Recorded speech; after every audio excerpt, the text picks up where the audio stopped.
What's up mga technician? Nagbabalik ang DIY Pro Technician. Sa mga hindi pa nagsusubscribe guys, mag-subscribe na kayo. Click notification bell button, click notification nyo rin ang mga videos. So yun guys, may nagtanong sa akin kung pwede ba daw gumamit ng offline handheld na ESP flasher. So sabi ko pwede naman. So kaya gumawa ko ng video nito. At ang gamit ko guys ay, ayan, yung Flipper Zero. Kasi itong Flipper Zero guys ay meron siyang app para i-flash yung ESP bin file sa ESP32 or ESP8266 nyo. So, sa demo natin guys, for now, syempre, ito lang muna ESP32 yung gamit natin. At gumamit ako or gumawa ko ng prototype board ko. So, ito guys, pang test natin para malaman nyo na gumagana talaga siya. At, ayan guys, bala ito, wala tong laman. So, pakita ko sa inyo guys, pagka walang laman siya, nagpa-flash yung red niya na LED, ayan. So, ganyan kapag walang laman. So, para maniwala din kayo na walang laman yan, lagyan natin guys dito, syempre. Ayan. Tapos, ito guys. So,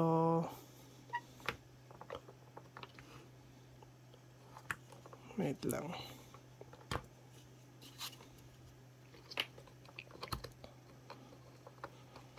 Ayan. So, ayan guys, tignan natin. So, ayan guys, at wala. Reset natin. Wala guys. Wala. So, wala talaga siyang naka-flash. Para may idea lang kayo guys, kasi baka sabihin nyo may naka-flash sa kanya. So, wala naman guys. Ngayon, kabit ko lang tong board ko rito sa ano natin, Flipper Zero.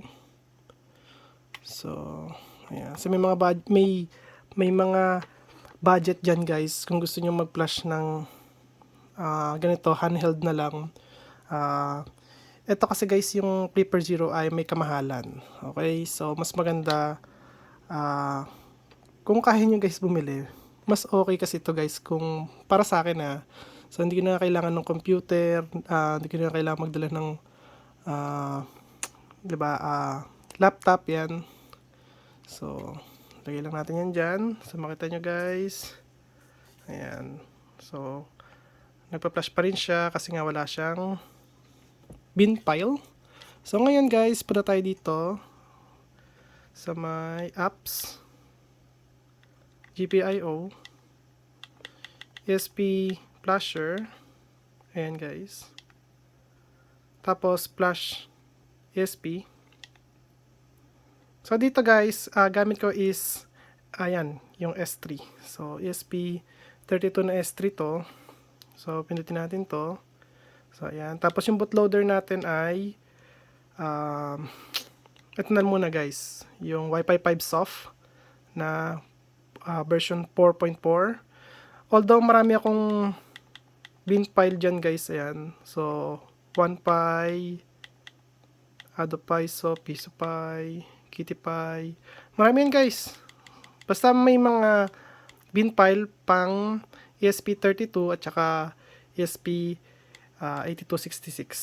Ayan. So, dito muna tayo. So, try natin to guys. Tapos, so, naka-check na or naka-X na yan, dalawa na yan. So, baba na lang natin siya. At, flash na to guys. So, fast ginamit ko para mabilis yung flashing niya. Kasi kapag slow ang ginamit ko, napakabagal niya guys. So, ngayon, flash na natin. So, ayan, in-erase niya kahit wala siyang i-erase. Ayan, may nag-in-erase niya yung kung ano pang nakalagay sa ano natin, module. So, ayan. Ayan guys, may kabagalan talaga siya, pero para sa akin, okay yan. Okay na to guys, kasi hindi ko na kailangan ng computer. Siyempre guys, mostly sa inyo gusto niyo pa rin na gumamit ng computer kasi mas mabilis yon. Segundo lang, mga 58 seconds, basta less than 1 minute, na-flash nyo na agad yun sa inyo. Pag ito kasi guys, more than a minute to. 1 minute or 2 minutes. Ganyan. So, ayan. So, para may idea rin kayo guys, syempre. Pagka magpa-flash siya guys, make sure na wala kayong gagalawin na kahit na dyan. Kasi baka makorrupt yung file. So, ayan. Bale dito guys sa ginawa kong board, ayan, nakita nyo, hindi ko naman na ginamit yung pindutan dito. Ano lang yan guys, emergency lang yan. In case na kailangan ko EDFU mode, at least may pindutan ako. So, kung nakita nyo rin dito guys, so, wala. Ay, okay na guys. So, ayan, balik na tayo dito. So, alisin na lang natin yan. So, ngayon, kung nakita nyo guys, so, wala na yung, ano rito, yung nagpa-flash na LED, yung red. So, ngayon, lagyan na natin siya rito guys. So, ayan, the moment of truth guys.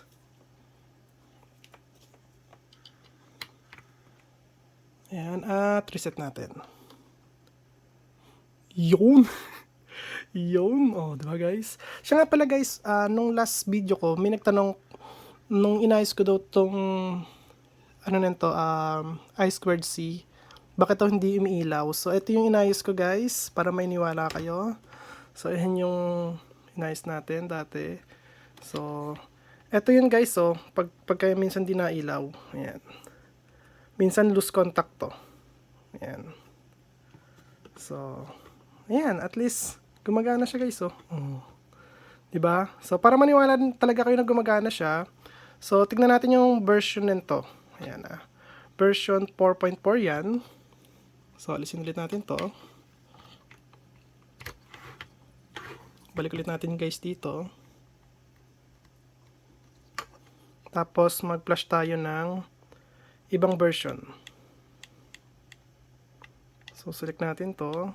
Bago tayo guys ng version.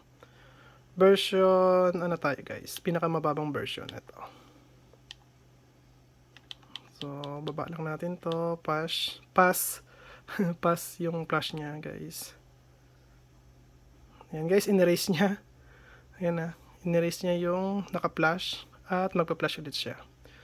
So, more than a minute guys.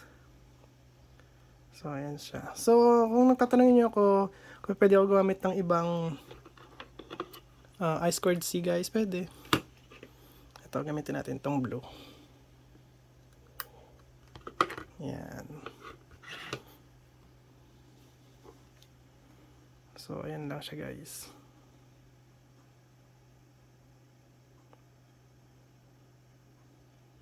Sana magustuhan nyo guys yung ganitong paraan. Kasi mas maganda talaga pag ganito guys. So, hindi nyo na kailangan talaga ng computer. Hindi nyo na kailangan buksan yung computer nyo. Basta may Flipper Zero lang kayo. Or ibang Flipper Zero or ibang ano guys, ibang device.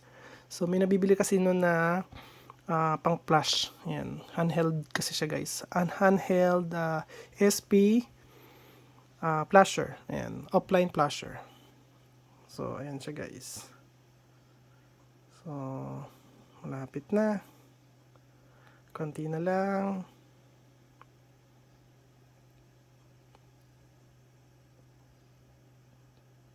Ayan na. Okay na. So, ayan guys. At okay na siya. So, alisin lang natin na rito. Lagyan natin siya rito. Ayan. At ayan guys, para makita nyo. So, reset lang natin. Ayun o. Version 4.0 na lang siya. So, baka isipin nyo, boss, binago mo yung LCD screen niya eh. So, tanggalin natin. Break natin yung dati. Ayan.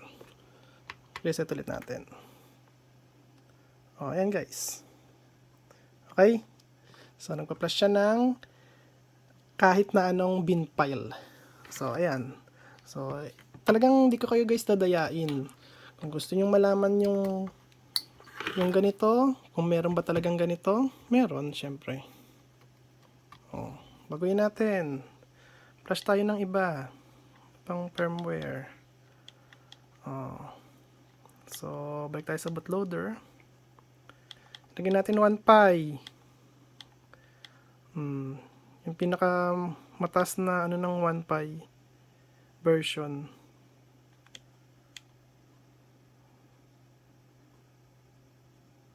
.4. Ito, yung wireless tayo guys. Ayan. 4.3. Ito, 4.4. So, kunin natin to. So, flash tayo guys. Ayan. Erase ulit siya. Ini-erase niya na naman yung program. Tapos magpa-program ulit siya ng panibago. So, ayan guys. Para walang daya. Sabihin nyo, dinadaya ako kayo eh. Ayan guys. Wait lang tayo ng 1 minute or 2 minutes. At saka kagandahan nito guys, automatic erase. Pagka nag-flash kayo, kahit na may nakalagay na firmware, pagka nag-flash kayo, automatic siya, i-erase niya yung firmware na yun. At papalitan niya ng bagong firmware kasi yun na yung pa-flash nyo guys eh. Hindi sila pwede overwrite.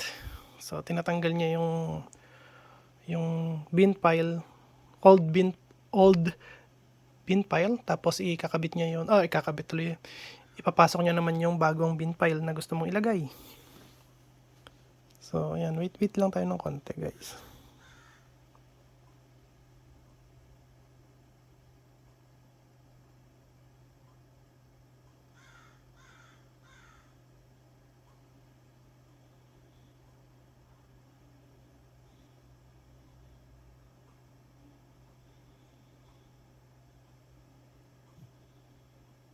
Okay. Okay na siya guys. So ngayon, alisin lang natin to. Ayan. So inalis ko siya guys ha. Ngayon, hindi ko siya magagamit dito. Kasi nga, hindi gagana yung, ano tawag dito, yung LCD nito dito. Kasi, yung firmware nito guys ay naka-default siya na no LCD. So, ibig sabihin, hindi mabubukas yung LCD dyan. So, ngayon, sa computer tayo guys. So, iyan ko muna to rito, salpak. Ayan. Tapos, punta tayo sa computer ko. So, tignan natin dito guys.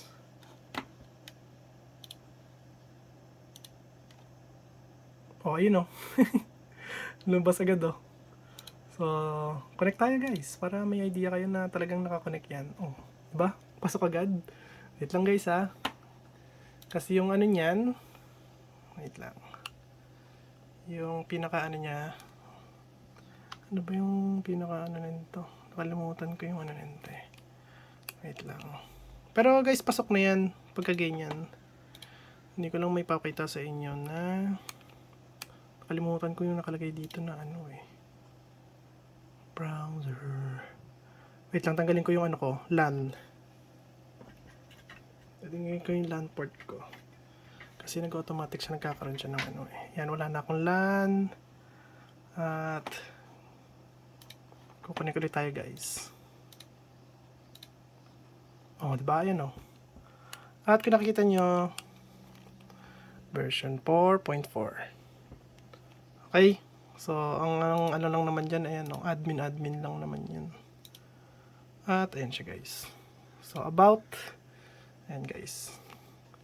Para may idea kayo. Ngayon, pipindutin ko yung reset. Guys, pindutin ko yung reset. Ayan pindutin ko yung reset.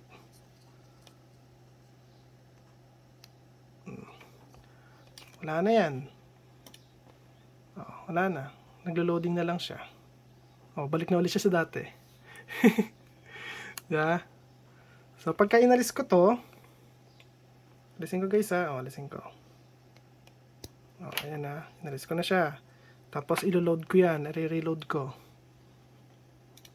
Reload ko. Wala na siyang connection. Ayan. Okay. So, talagang gumagana yung ano natin guys. Para walang, yung ano ko, nagkaroon ng problema. Wait lang guys.